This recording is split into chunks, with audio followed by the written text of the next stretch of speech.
वैरिहन्ते सीते सूर्य उपाध्याय साधु सर्व अर्थ के प्रकाशे मांगलिक उपकारी है। जिनको स्वरूप जाने रागते भय जो भक्ति काय को न माए स्तुति उच्चारी है। धन्य धन्य तिन्हि से काज सब आज भय कर जोड़ बार बार वंदना हमारी है। मंगल कल्याण सुख ऐसो हम चाहत हैं, हो मेरी ऐसी दशा जैसी तुम धारी है।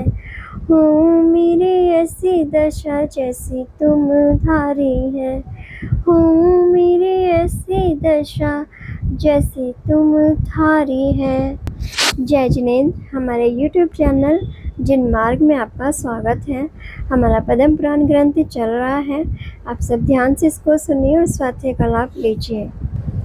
हे महाबुद्धिमान महाराज, कुटुंब रूपी आकाश में सूर्य समान प्रकाश को करने वाले स्वामिन, मेरी एक विनती सुनो। आपका कुल रूपी कमलों का महावन प्रलय होने जा रहा है, उसकी क्यों नहीं रक्षा करते। हे प्रभु, आपने मुझे पटरानी का पद दिया था, तो मेरे कठोर वचनों को क्षमा करना। जो आपके मित्र हैं, उनके वचन औषधि समान ग्रहण करने योग्य हैं।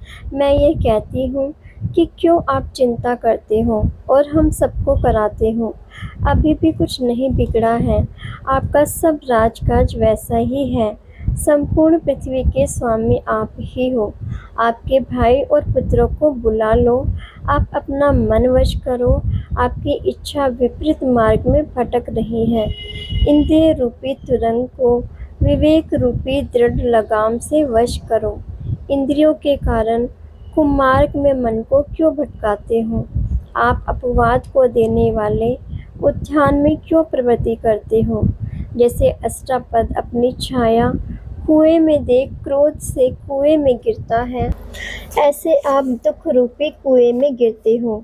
यह कलेश का कारण अपयश रूपी वृक्ष, उसे छोड़कर सुख से रहो। केले के थम समान असार, यह विषय इसकी क्या इच्छा करते हो। यह आपका कुल समुद्र समान गंभीर, प्रशंसा से योग्य, उसको सुशोभित करो। यह भूमि गोचरियों की स्त्री, बड़े कुलवानों को अग्नि की शिखा समान जान छोड़ देनी चाहिए। हे स्वामिन, जो सेनाओं से युद्ध करते हैं, वह मन में यह निश्चय करते हैं कि हम मरेंगे। हे नाथ, आप किसके लिए मरते हो, पर स्त्री के कारण क्यों मरना। इस मरण का यश नहीं, और उनको मार आपकी जीत हो तो भी यश नहीं। क्षत्रिय मरते हैं यश के लिए, इसलिए सीता संबंधी हट को छोड़ो। बड़े बड़े व्रतों में उनकी महिमा क्या बताई। एक परिस्त्री का त्याग ही पुरुष के होता है, तो दोनों जन्म सुधरते हैं। शीलवान पुरुष संसार रूपी सागर से पार होते हैं। जो सर्वथा स्त्री मात्र का त्याग करते हैं, वह तो महाश्रेष्ठ ही है। काजल समान कालिमा को उत्पन्न करने वाली यह परनारी, उनमें जो लोलुपी है, उनके मेरु समान गुण हो तो भी तृण समान अल्प हो जाते हैं। जो चक्रवर्ती का पुत्र हो, देव उनके पक्ष में हो और परिस्त्री के संग रूपी कीचड़ में डूबता है, तो वह महा अपयश को प्राप्त होता है। जो अज्ञानी पर स्त्री से प्रेम करते हैं, वह पापी नागिन से रमते हैं। आपका कुल अत्यंत निर्मल, उसको अपयश रूपी मल से कलंकित मत करो। दुर्दुब्बे छोड़ो। जो महाबलवान थे, दूसरों को कमजोर जानते थे, अर्क कीर्ति अखन घोष आदि अनेक मरण को प्राप्त हुए। आपने क्या नहीं सुना। यह वचन मंदोदरी के सुन। रावण मंदोदरी से कहता है, हे प्रिय, आप क्यों कायर हुई हैं। मैं अर्क कीर्ति नहीं, मैं जय कुमार से हारा, मैं अकन घोष नहीं, जो अमित तेज से हारा, मैं दशमुख हूँ। आप क्यों कायरता की बात करती हैं। मैं शत्रु रूपी वृक्षों के समूह को दावानल रूप हूँ, सीता कदापि नहीं दूँ। हे मंदबुद्धि, तुम भय मत करो। इस कथा से तुमको क्या मतलब। तुमको सीता की रक्षा सौंपी है उसकी रक्षा आप अच्छी तरह करो। अगर रक्षा करने में समर्थ नहीं हो तो शीघ्र ही मुझे सौंप दो। तब मंदोदरी ने कहा, आप उससे रति सुख चाहते हो, इसलिए ऐसा कहते हो कि मुझे सौंप दो। यह निर्लजता की बात कुलवानों को उचित नहीं। पुनः कहा, आपने सीता की क्या महिमा देखी जो उसे बार बार चाहते हो? सीता ऐसे गुणवान नहीं, ज्ञाता नहीं, रूपवतियों का तिलक नहीं, कलाओं में प्रवीण नहीं, मन मोहित करने वाली नहीं, पति के छाने चलने वाली नहीं, उससे आप प्रेम की बुद्धि करते हो। सो ये कंद, यह क्या बात, इससे अपनी लघुता होती है, यह आप नहीं जानते हो। मैं अपने मुख से अपनी प्रशंसा क्या करूं? अपने मुख से अपने गुणों की प्रशंसा करता है वह लघुता है, और दूसरों के मुख से सुने तो प्रशंसा होती है। इसलिए मैं क्या कहूँ, आप अच्छी तरह जानते हो। बेचारी सीता क्या, लक्ष्मी भी मेरे समान नहीं, इसलिए सीता की अभिलाषा छोड़ो। मेरा निरादर कर आप भूमि गोचरी स्त्री की इच्छा करते हो, सो आप मंद बुद्धि हो। जैसे बालक वैडूर्य मणि को छोड़ कांच की इच्छा करता है, कांच में वह दिव्यपना नहीं। आपके मन में क्या इच्छा है? यह गांव की नारी के समान अल्पमती सीता, उसकी क्या अभिलाषा करना, और मुझे आज्ञा दो मैं वैसा ही रूप धारण करूं। आपके मन को हरने वाला मैं लक्ष्मी का रूप धारण करूं या सची इंद्राणी का रूप धारण करूं? कहो तो रति का रूप बनाऊं। हे देव, आप इच्छा करो वही रूप बनाओ। यह बात मंदोदरी की सुन रावण ने नीचा मुख कर लिया और शर्मिंदा हुआ। पुनः मंदोदरी ने कहा, आप पर स्त्री में आसक्त होकर अपनी आत्मा को नरकों में गिरा रहे हो। विषय रूपी विष की इच्छा है जिसको, यह पाप का भाजन है। धिक्कार है ऐसे शूद्र प्राणी को। मंदोदरी के वचन सुन रावण ने कहा, हे चंद्रवदनी, आपने कहा कि जो कहो ऐसा रूप बनाऊं जो दूसरों के रूप से तुम्हारा रूप क्या कम है? आप अपने आप ही महारूपवान हो, मुझे अति प्यारी हो। हे उत्तमे, मुझे अन्य रूप से क्या? तब मंदोदरी हर्षित होकर कहने लगी, हे देव, सूर्य को दीपक क्या दिखाना, मैंने तो आपको हित के वचन कहे। वह दूसरों से पूछकर देखो, मैं अबला हूँ, मेरे में ऐसी बुद्धि नहीं। फिर भी आगम में कहा है कि पति सब कुछ जानता है, फिर भी प्रमाद के कारण भूल रहा है, तो उसे स्त्री समझाए। जैसे विष्णु कुमार स्वामी को दूसरों के कहने से विक्रिया रिद्धि का स्मरण हुआ, यह पुरुष यह स्त्री, ऐसा विकल्प अज्ञानी को होता है। बुद्धिमान लोग सबके हितकारी वचन मान लेते हैं। आपकी कृपा मेरे पर है, मैं कहती हूँ, आप पर स्त्री का प्रेम छोड़ो। मैं जानकी को लेकर राम के पास जाऊँ और राम को आपके पास लेकर आऊँ, एवं कुंभकर्ण, इंद्रजीत, मेघनाथ को लेकर आऊँ। अनेक जीवों की हिंसा करने से क्या? ऐसे वचन मंदोदरी ने कहे। तब रावण ने क्रोध कर कहा, जाओ जाओ, शीघ्र ही जाओ, जहाँ तेरा मुख नहीं देखूं वहाँ जाओ। अहो, तू अपने आप को पंडित मानती है, अपना पक्ष छोड़ वर पक्ष की प्रशंसा करती है। तेरा मन दीन है। योद्धाओं की माता इंद्रजीत, मेघनाथ जैसे पुत्र, राजा मय की पुत्री मेरी पटरानी, आप में इतनी कायरता कहाँ से आई? तब मंदोदरी ने कहा, हे पतिदेव सुनो, गुरुओं के मुख से बलभद्र नारायण प्रति नारायण का जन्म सुनते हैं। पहला बलभद्र विजय नारायण दृष्टिपृष्ठ और प्रति नारायण अश्वग्रीव। इसी तरह अब तक 7 बलभद्र नारायण हो चुके और इनका शत्रु प्रति नारायण, इनको इन्होंने मारा। अब आपके समय में ये बलभद्र नारायण हुए हैं और आप प्रति वासुदेव हो।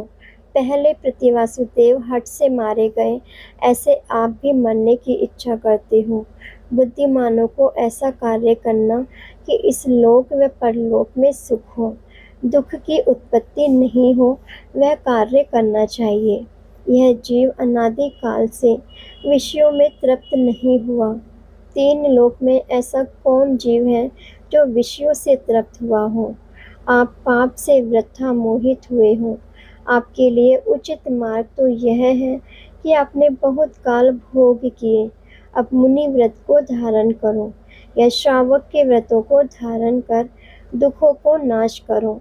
अणुव्रत रूपी खड़ग की ज्योति से आपका शरीर नियम रूपी क्षत्रिय कुल से शोभित सम्यक दर्शन रूपी कवच पहनो, शील रूपी ध्वजा चढ़ाओ, अनित्य आदि 12 भावनाओं के चिंतन से आत्म बल जागृत करो, ज्ञान रूपी धनुष को धारण कर इंद्रियों को वश करो, शुभ ध्यान के प्रभाव से मर्यादा रूपी अंकुश से युक्त होकर निश्चल मन रूपी हाथी पर चढ़ जिनेंद्र भगवान की महाभक्ति से दुर्गति रूपी नदी के कुटिल पाप रूपी वेग के भयंकर प्रवाह में ज्ञानी जन ही तिरते हैं, तो आप भी उसमें तिरकर सुखी हो।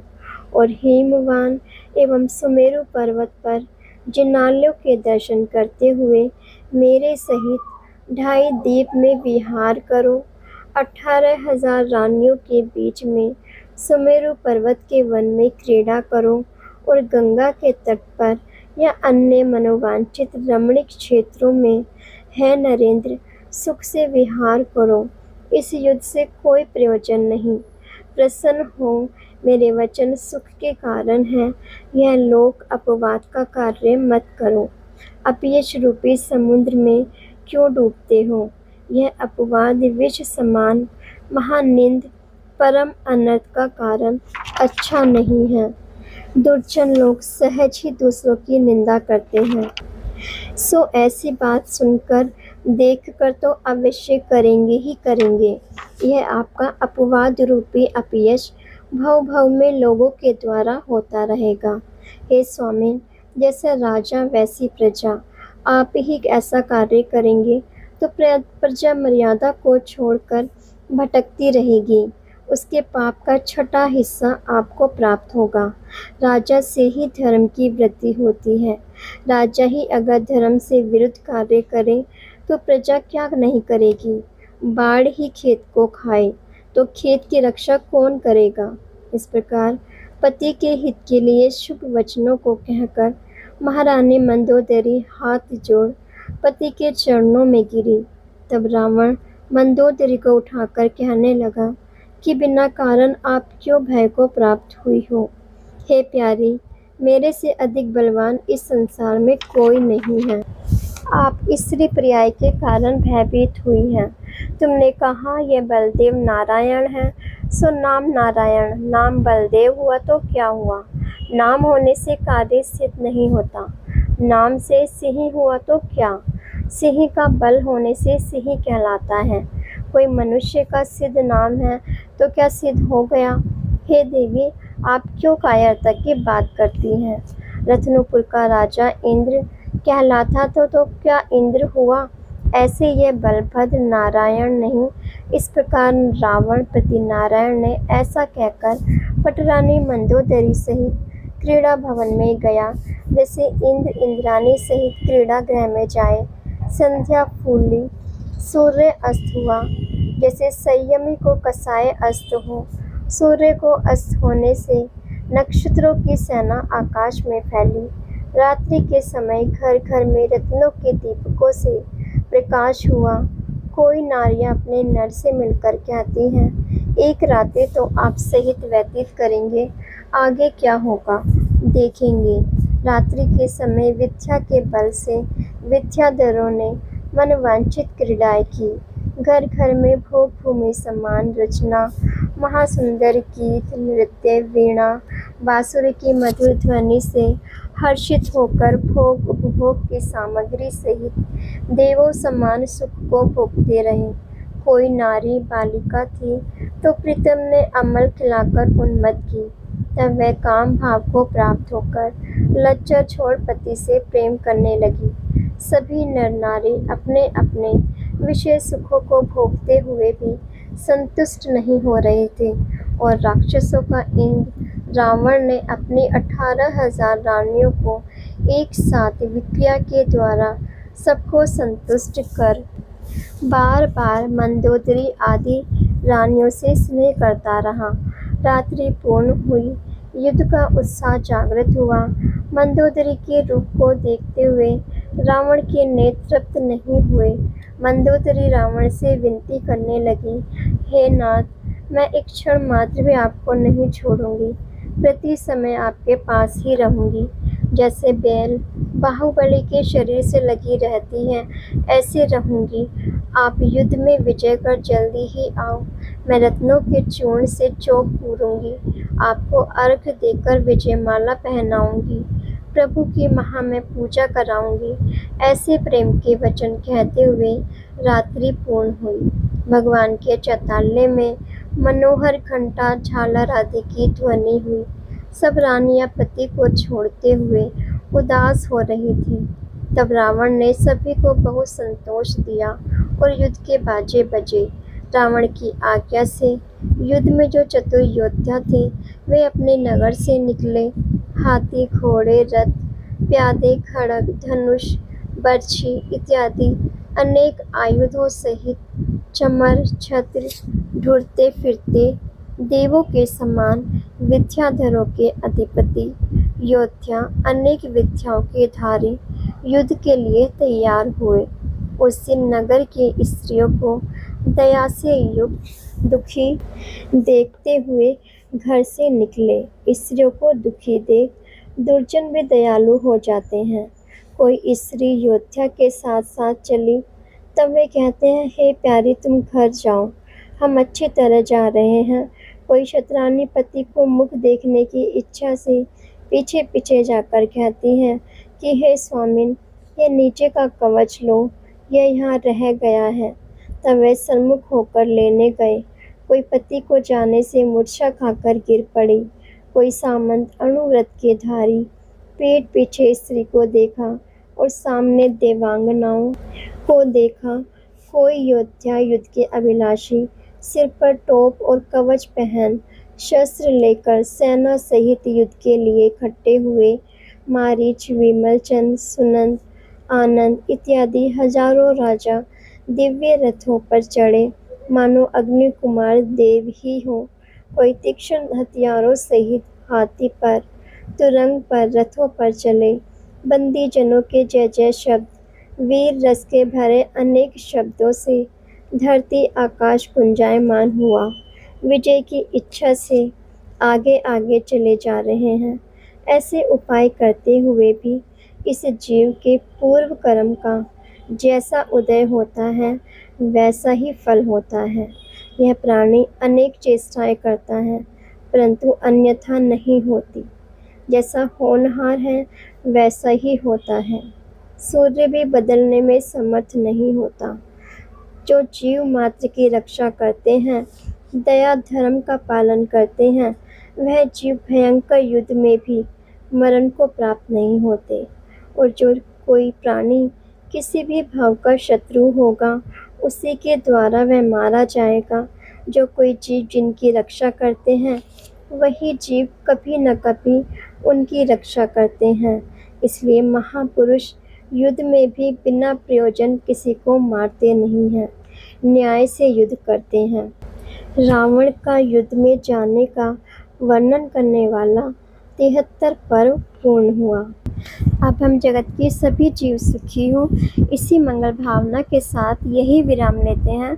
कल हम इससे आगे का स्वाध्याय करेंगे। इसे आगे सुनने के लिए चैनल को सब्सक्राइब करें, लाइक करें और शेयर करें। जय जिनेन्द्र।